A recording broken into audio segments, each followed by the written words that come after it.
SG Consultancy Services. Study MBBS in Russia, Philippines, Uzbekistan. Welcome to I dream channel. This is Pavan. పాపం ఎన్నో సినిమాల్లో అతి గొప్పగా add చేసిన నటుడు ఇప్పుడు హాస్పిటల్ వెంటిలేటర్ పై ఉన్నాడు. ఐసీయూలో చావు బతుకుల మధ్య పోరాడుతూ ఉన్నాడు.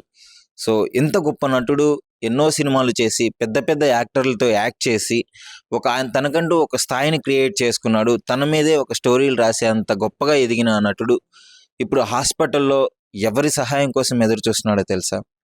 ఎవరైనా నాకు సహాయం చేస్తే బాగుండు, నా ప్రాణాలు దక్కుతాయి నాకు అని చెప్పేసి 2 కిడ్నీలు ఫెయిల్ అయిపోయి ఆ వెంటిలేటర్పై చికిత్సపోతున్న ఫిష్ వెంకట్ గారి గురించి చెప్తున్నాను. ఫిష్ వెంకట్ గారు అంటే మీకు అందరికీ తెలిసే ఉంటుంది. నా చిన్నతనంలో కూడా నేను చాలా సినిమాలు చూశాను. ఎంతో గొప్ప నటుడు. విలన్ పాత్రల్లో జీవించేస్తాడు.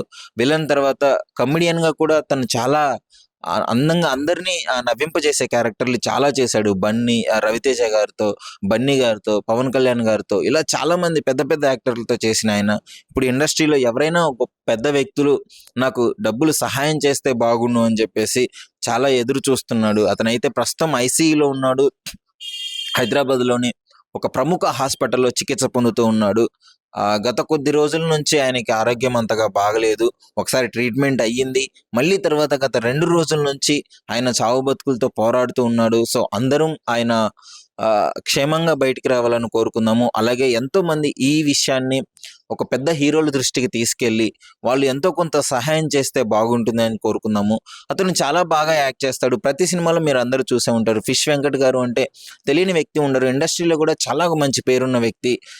అలాగే ఆయన సహాయం అడగడానికి కూడా చాలా వరకు నిరాకరించాడు. కానీ చేయిదారిపోవడంతో తన దగ్గర ఉన్న డబ్బులన్నీ పెట్టేసి మనసు చంపుకొని ఇప్పుడు సహాయం జోలికి వస్తున్నాడు. సహాయం కావాలని కోరుకుంటున్నాడు. వాళ్ళ ఫ్యామిలీ సభ్యులు కూడా చాలా రోధిస్తూ ఉన్నారు. ఎంత గొప్ప నటుడు, ఎలా ఎదిగిన వ్యక్తి ఇప్పుడు ఈ పరిస్థితిలో ఉండడం చాలా బాధాకరం. ఎవరైనా సహాయం చేయాలి. పెద్ద నటులు, ఒక స్టార్ హీరోస్తో చేసిన వ్యక్తి ఈ విధంగా వెంటిలేటర్ పై ఉండి కనీసం డబ్బులు లేని పరిస్థితిలో ఉన్నాడు. ప్లీజ్ మీరు ఈ విషయాన్ని కూడా చాలా మందికి షేర్ చేయండి. మీకు తెలిసిన సోషల్ మీడియా ప్లాట్ఫామ్లో పెట్టండి. ఇది ఖచ్చితంగా ఒక పెద్ద హీరోల దృష్టికి వెళ్తుంది. డెఫినెట్లీ వాళ్ళు సహాయం చేస్తారని నమ్మకం ఉంది. ఫిష్ వెంకట్ గారు కూడా బయటకు వస్తారు. ఆయన చాలా మళ్ళీ వచ్చి మంచి మంచి సినిమాల్లో యాక్ట్ చేయాలని కోరుకుందాము.